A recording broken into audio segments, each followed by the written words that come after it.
He woke to the steady rhythm of a heart monitor, his body feeling strangely unfamiliar, as though he had been returned to it only moments before.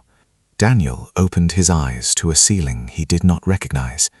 Faces hovered above him, nurses, then doctors, speaking carefully, asking simple questions to measure what he remembered. His name, his age, the last thing he could recall. Piece by piece, the truth was placed before him. There had been a plane crash. He had survived. He had spent weeks drifting in and out of a coma. Without identification beyond a damaged phone that had long since stopped working, he had remained nothing more than an unidentified patient while doctors fought to keep him alive. Daniel listened in stunned silence, trying to gather together a life that now felt as though someone had scattered it across the floor. Only one thought refused to leave him. My wife. He reached for the hospital phone the moment the doctors allowed him to sit up. He dialed Salome's number from memory. The call never connected. He tried again, and again. Each attempt ended the same way. The number was no longer reachable. A quiet uneasiness settled over him. He asked to borrow another phone, convincing himself perhaps the hospital's network was poor. The result never changed. Unknown to Daniel, Salome no longer owned that phone. Months after being driven from her home with nothing but a few clothes and the child growing inside her, hunger had forced her to sell it. The little money it brought became the beginning of a roadside trading stall, the only honest way she could think of keeping herself and her unborn child alive. There had been nowhere else for her to go. Her mother had died when she was 7 years old. 4 years later, her father remarried. From the day her stepmother entered the house, home became a place to endure rather than belong. When Salome chose to marry Daniel against that woman's wishes, the little place she still held within the family grew even smaller. And when her father died the previous year, that fragile connection died with him. The door she might once have knocked on no longer existed. Meanwhile, Daniel's questions only multiplied. "Is there any way you can help me reach my family?" The hospital began making inquiries using the information Daniel could remember. It took time. Records had to be checked, calls had to be placed, confirmation had to be made that the unidentified survivor was indeed the businessman the country had believed dead. Only then did the news reach home. By the time arrangements were made for Daniel to travel, nearly 2 days had passed. The journey back felt longer than the weeks he could no longer remember. Every mile carried another unanswered question. Why had Salome's phone gone silent? Why had no one found him? Why had no one come? By the time the vehicle finally turned through the familiar gates of his estate, relief had begun giving way to a quiet dread he could not explain. The house looked exactly as he remembered it. It did not feel the same. The laughter that once lived there had been replaced by a silence so complete it seemed to have settled into the walls themselves. His mother was waiting. She embraced him with tears in her eyes, holding him just long enough to convince anyone watching that relief was all she felt. When she finally stepped back, Daniel asked the only question that mattered. "Where is Salome?" Madame Beatrice looked toward Ifoma before lowering her eyes with carefully practiced sorrow. It was Ifoma who finally spoke. "We all believed you were gone, Daniel. That is not what I asked." Another heavy silence followed. Then, almost reluctantly, she answered, "Salome left." Daniel stared at her. "Left?" After the crash, she said she could not keep living as though you would come back. Before long, there was another man. The words landed, but they found no place to settle inside him. His mind drifted instead to the years before success ever found them, to a leaking one-room apartment where rainwater collected in buckets across the floor. He remembered the day Salome quietly sold the last of her wedding gold to rescue a business he had almost abandoned, never once asking to be repaid. He remembered nights when she stayed awake beside him until dawn, helping him rewrite proposals after investors rejected them, refusing to let him believe the insults of those who called him a failure. She had not built the company. She had built the man who built it. and a woman who had remained beside him when he had nothing was not, in his heart, a woman who would abandon him after losing everything. "You're wrong," Daniel said quietly. "Salome would never do that." He did not accept the story he had been told. He accepted only that something had happened in his absence that no one seemed willing to explain honestly. He began where any careful man would have begun, with the people who had actually been there. The security guard who had since been dismissed from the estate was tracked down and brought to Daniel's office the following day. "Tell me everything," Daniel said. "Leave out nothing, no matter how small it seems." The guard did exactly that. Piece by piece, Daniel learned that Salome had not walked away from the marriage. She had been driven out. She had been forced from his own house before anyone with the authority to do so had declared him dead, while respected elders pleaded for more time. The guard fell silent for a moment before adding something he had almost forgotten. "There was one more thing, sir." Daniel looked up. "What is it?" Madame Salome was pregnant. Daniel stared at him. "Pregnant?" "Yes, sir." The word seemed to empty the room of sound. Daniel searched the guard's face, almost expecting him to take the words back. "Pregnant?"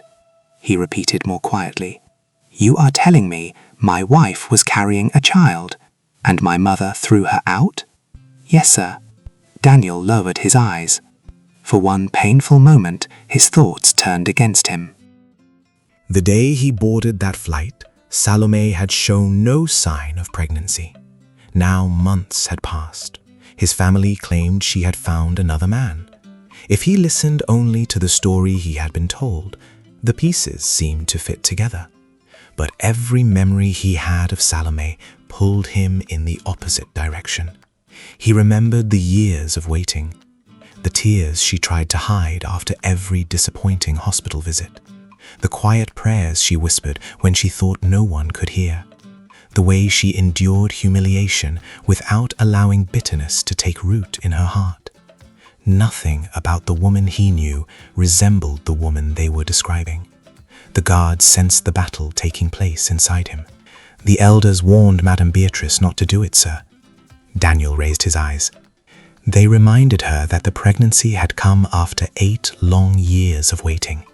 They said before anyone judged Madame Salome, they should first consider whether God had finally answered the prayers everyone knew she had been praying for all those years.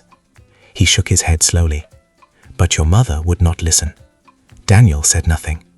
If this much had been hidden from him already, he could no longer be certain whom he could trust inside his own household. Before the guard could leave, Daniel stopped him. "I have one favor to ask." "Anything, sir." "Go home, gather whatever clothes and personal things you'll need for a few days, then come back here. Until I understand what has happened in my own house, I want you staying close. You may be one of the few people left I can trust." The guard nodded without hesitation. "I'll return as quickly as I can, sir." Only after making that arrangement did Daniel leave the office and return home. He confronted his mother that very evening. For the first time in his life, he did not lower his voice for her. "You threw my wife into the street." "Daniel, please let me explain." "You have 5 minutes." She did not use them well. She spoke of tradition. She spoke of grief. She spoke of difficult decisions made during painful days. None of it explained 6 weeks of relentless pressure against 2 elders who had repeatedly begged her to wait. Daniel walked away with more questions than answers. Later that evening, after the dismissed guard had returned with his belongings and settled into one of the guest quarters, Daniel invited him into his private study to continue the conversation. "There are still things you haven't told me," Daniel said quietly. The guard lowered his eyes. "There are things I wasn't sure mattered, sir, and one thing I wasn't even sure I had heard correctly." Daniel leaned forward. "Tell me." The guard drew a slow breath. "There was a photograph. Your mother showed it to everyone during the gathering. She said it proved Madame Salome had been with another man." Daniel frowned. "A photograph?" "Yes, sir. I want to see it." The guard hesitated before continuing. "There is something else. What is it?" "The day everything changed, I was standing outside your mother's sitting room waiting for instructions. She didn't know I was there." He paused, carefully searching his memory. "The phone rang. I couldn't hear the person on the other end, but I heard Madame Beatrice say, 'You mean my son survived? Where is he? Which hospital?'" Daniel's face hardened. "I remember thinking someone had found you alive. But nothing happened after that," the guard continued. "She never called the family together. She never told anyone to prepare for a journey. She never behaved like a mother who had just learned her son was alive." He shook his head slowly. "Instead, she ended the call, sat quietly for a few minutes, and from that day forward, all her attention seemed fixed on getting Madame Salome out of the house." The guard looked at Daniel with quiet regret. "I spent weeks convincing myself I must have misunderstood. I told myself perhaps the call had been about someone else, because nothing Madame Beatrice did afterward matched what I believed I had heard." He fell silent for a moment. "But when your people found me and told me you had returned alive, everything suddenly made sense. I realized I hadn't misunderstood that conversation at all." Silence settled over the room. Daniel leaned back in his chair, every revelation rearranging the picture he had been handed since coming home.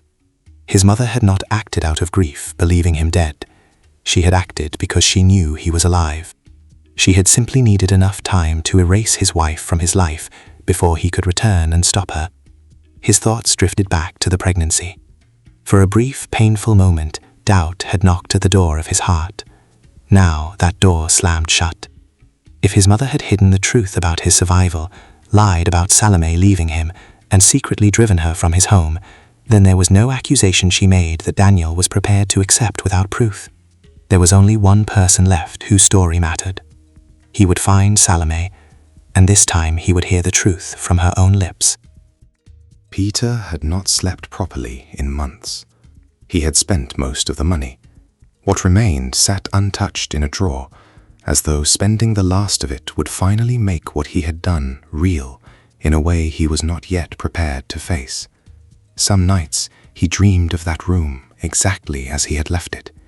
He would wake relieved that he had not crossed the final line, only to be crushed by the heavier truth that he had still helped destroy an innocent woman's life. At first, he had convinced himself that refusing the worst of what Madame Beatrice had asked of him was enough to call himself a decent man. It had not felt like enough for a very long time. When Madame Beatrice found him again, she came not with threats, but with money, more than she had paid him the first time. She spoke as though they were discussing an ordinary business arrangement. "There are people asking questions now," she said calmly. "Take this, leave town for a while. If anyone comes looking for you, say nothing." Peter looked at the money in his hand. For the first time since accepting her first payment, it felt less like money and more like evidence. He had not yet decided what he would do when he saw her.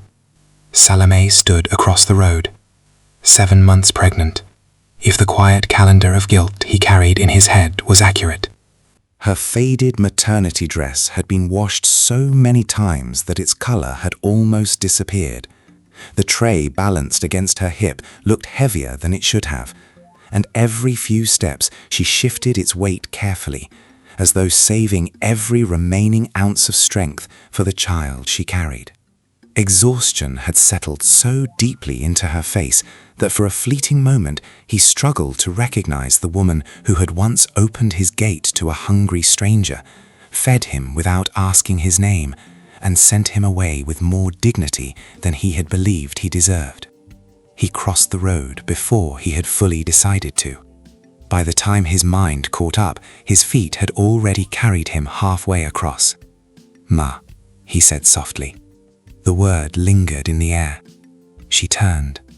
Her eyes rested on him with the quiet patience of someone accustomed to strangers asking for directions or prices. Then something changed. She saw the guilt written across his face.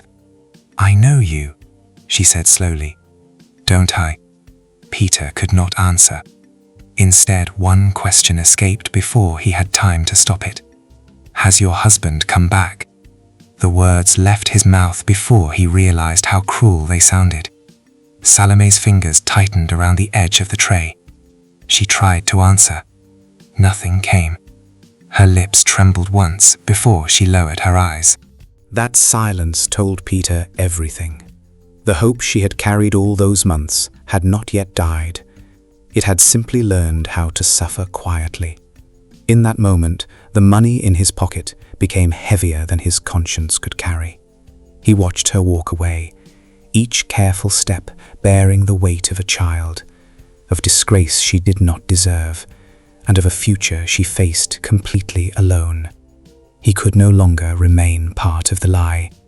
Later that same day, Peter sought out Daniel's investigator himself. "I need to see Mr. Daniel," he said. "Today."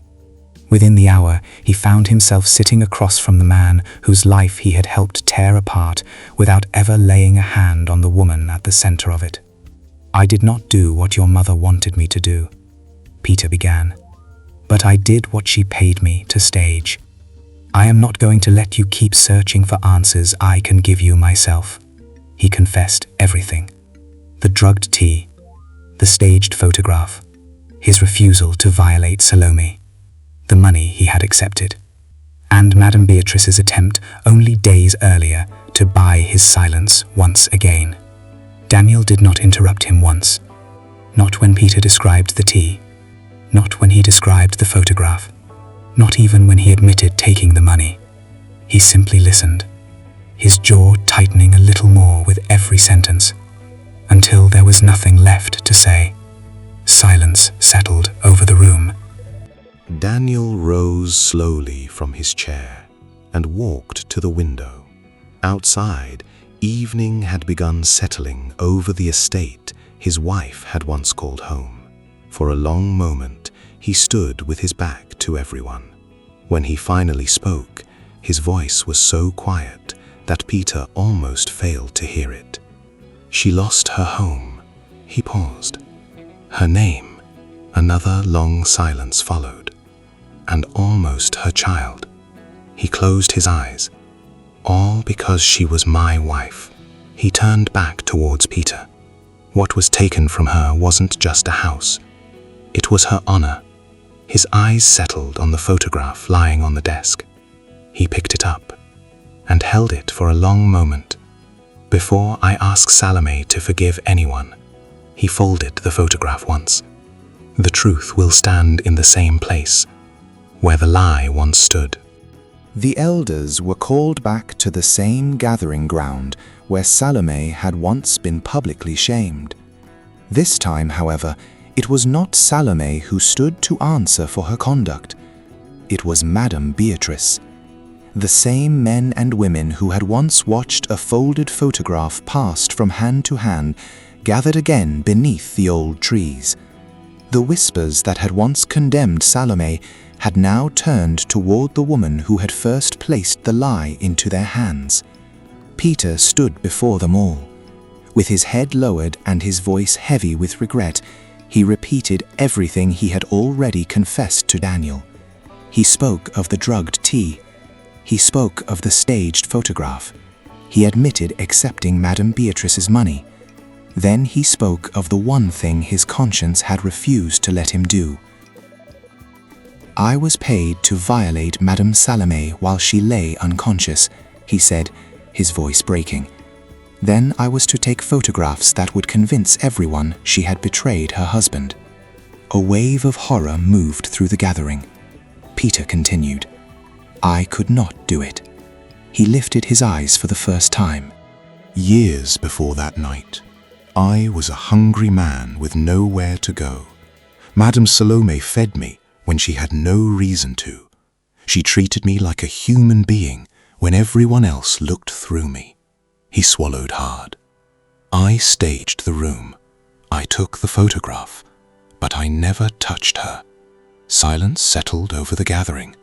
No one seemed willing to be the first to speak. Finally, Elder Samuel rose slowly to his feet. "I told you, Josiah," he said quietly, his voice carrying more sorrow than satisfaction. "I told you my spirit never rested on that photograph." He turned towards where Salome should have been standing. Though she was absent, he spoke as though she could hear him.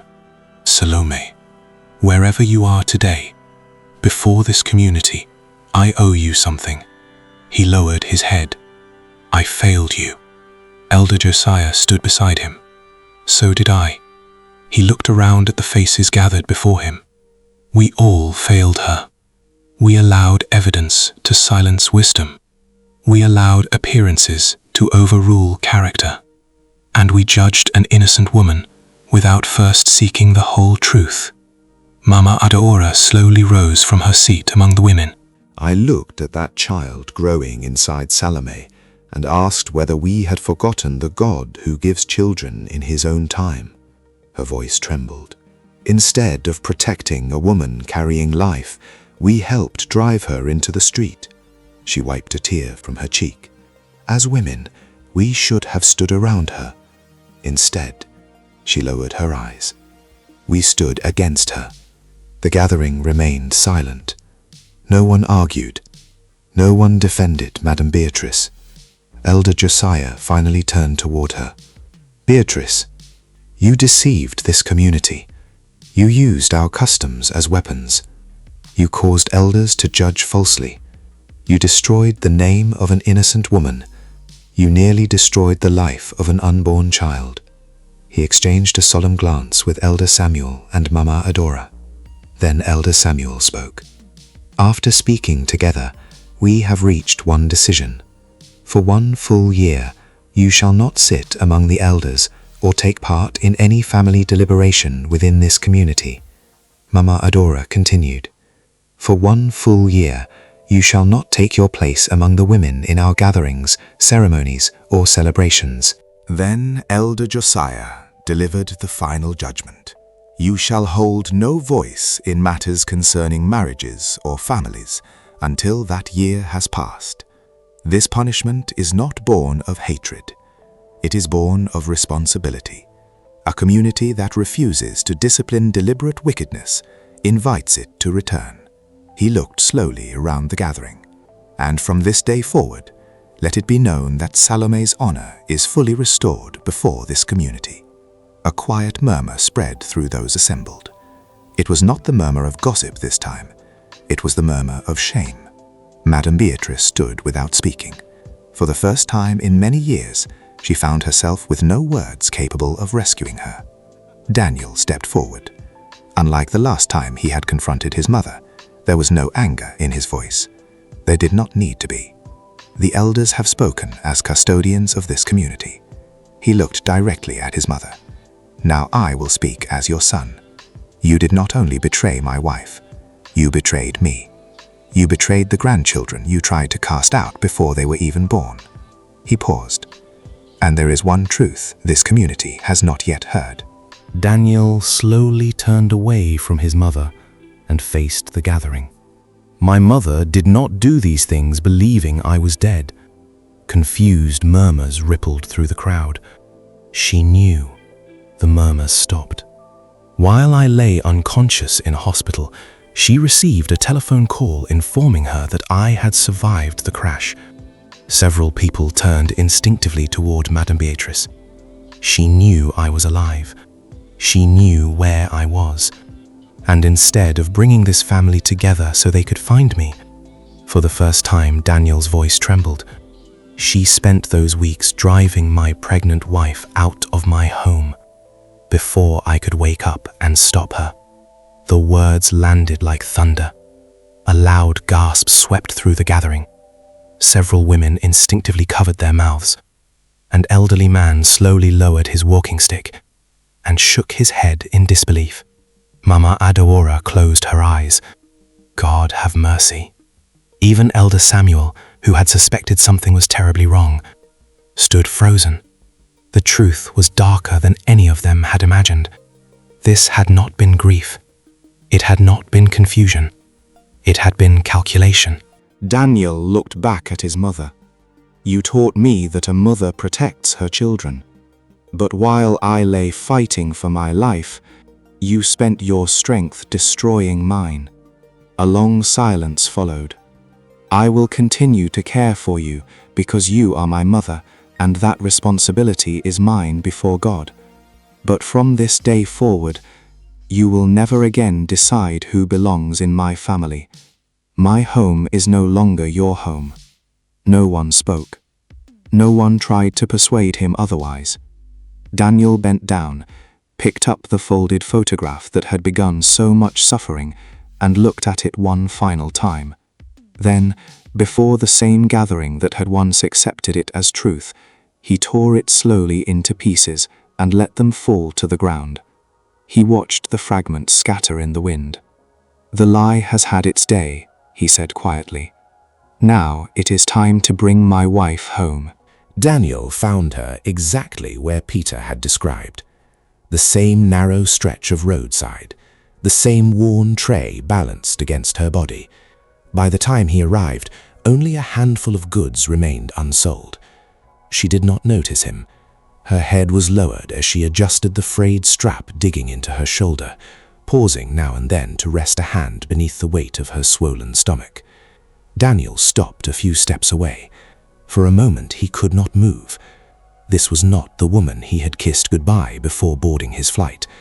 The bright dresses she once loved had given way to faded cloth worn almost colorless by countless washings. Her cheeks had grown thinner. Even the way she stood spoke of someone who had carried far more than a pregnancy alone. His heart broke quietly inside him. Salome. The tray sipped slightly in her hands. She knew that voice. Slowly she turned. At first she only stared. Her eyes searched his face with the uncertainty of someone afraid hope had finally driven her into imagining impossible things. She blinked once, then again. Her lips parted, but no sound came. She took one hesitant step toward him. Her fingers trembled. "No," she whispered, almost to herself. "No, this cannot be." She reached out as though she needed to touch him to know whether he was flesh or memory. The moment her fingers brushed his hand, whatever strength had been holding her together finally gave way. Her knees buckled beneath her. "Salome!" Daniel caught her before she struck the ground. The tray crashed onto the roadside, scattering what remained of her goods into the dust. People nearby turned at the sound and hurried over. Daniel barely noticed them. He held her tightly against him. "I'm here." His voice broke. "I'm here, Salome. You don't have to carry this alone anymore." She never answered. She had already slipped into unconsciousness. Within minutes, she was rushed to the nearest hospital. Daniel refused to leave her side. He remained beside her bed as doctors examined her, his eyes never leaving the woman he had nearly lost twice. A senior obstetrician entered the room, carrying her chart. "Mr. Daniel," he said gently, "how often has your wife been attending her antenatal appointments?" Daniel answered without thinking. "She has always taken good care of herself." The doctor looked down at the file. "I'm afraid that isn't what we're seeing." Daniel frowned. "What do you mean?" Before the doctor could answer, Salome slowly opened her eyes. She looked first at Daniel, as though needing to make certain he was still there. Then she answered quietly, "I couldn't afford them." Daniel looked at her. "You what?" She managed a faint smile that carried more apology than self-pity. "After the little money from selling my phone finished, I had to choose. Food." She rested a trembling hand over her stomach. "Or hospital visits. I thought if I ate enough, the babies would survive." Daniel lowered his head. He could not speak. Every sacrifice she described had been made while he lay helpless in another hospital, unable to protect the woman who had once protected him. The doctor broke the silence. "There is something else." He held up the latest scan. "We had to repeat the examination because we thought the first result was incorrect." Daniel looked at him. "Is something wrong?" The doctor smiled. "No." He turned the monitor toward them. "Nothing is wrong. In fact," he pointed toward the screen, "there is more life here than either of you expected." Daniel stared at the image. "I don't understand. There isn't one heartbeat." The doctor smiled again. "There are 4. The room fell silent. 4. Daniel whispered. The doctor nodded. 3 boys and 1 little girl. Tears filled Daniel's eyes. He reached for Salome's hand. She began crying too, not because she was afraid, but because after 8 years of being called barren, God had answered with more than either of them had ever dared imagine. The doctors admitted Salome immediately. The months of hardship had left her body weak, and carrying 4 babies without proper medical care had placed both her and the children at considerable risk. Daniel never left. He attended every appointment she had missed. He sat beside her through every examination. He fed her with his own hands when she was too exhausted to eat.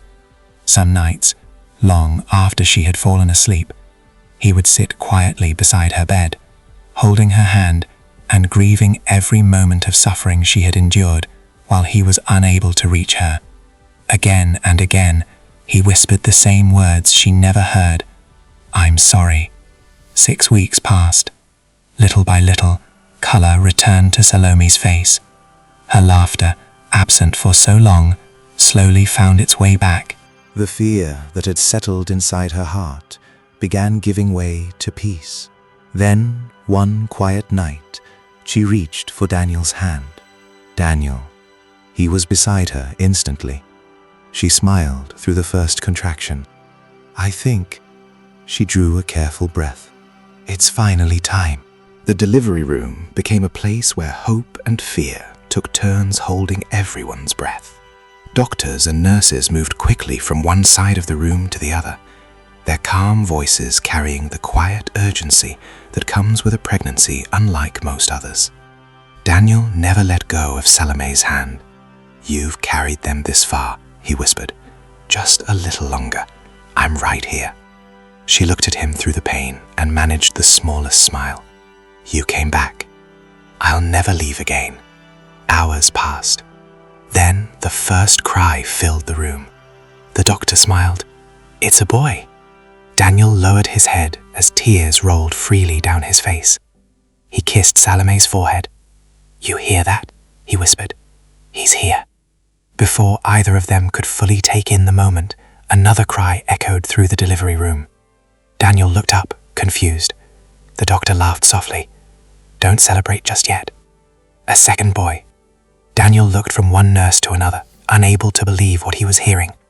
Then, moments later, a third cry. Another doctor lifted his head with a broad smile. "And here's your third son." Daniel could only laugh through his tears. He looked at Salome. Neither of them had words anymore.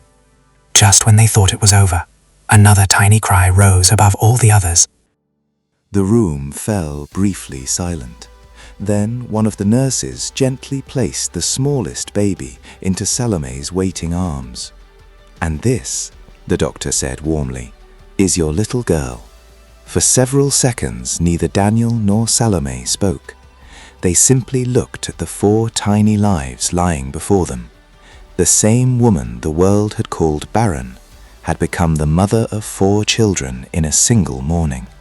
Daniel wiped his eyes. He looked at Salome with a smile neither of them would ever forget. 8 years, he whispered. "They called you barren." He looked at the 4 babies sleeping peacefully beside her. And God answered with 4 voices at once.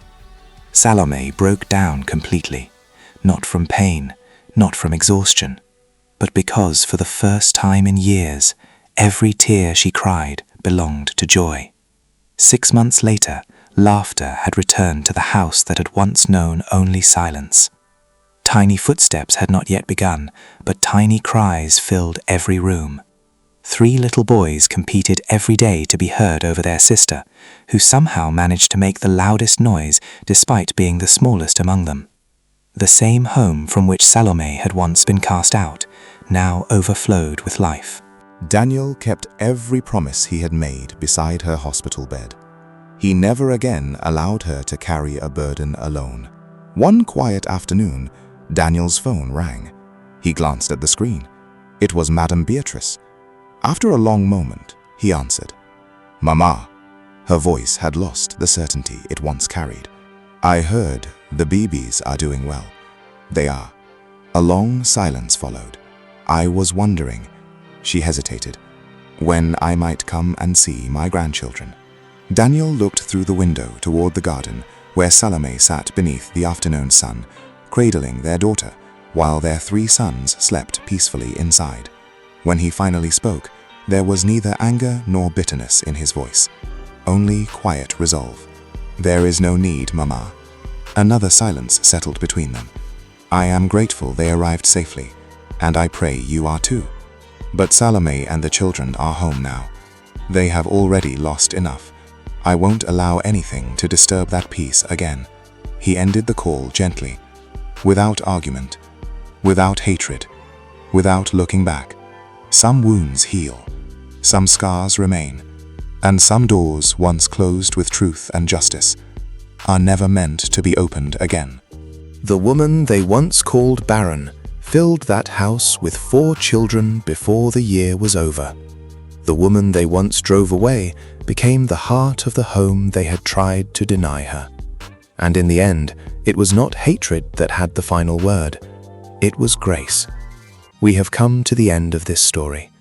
If you were touched by it, tell us your thoughts, and do not fail to share with the people who are in similar situation as Daniel and Salome. God is always on time.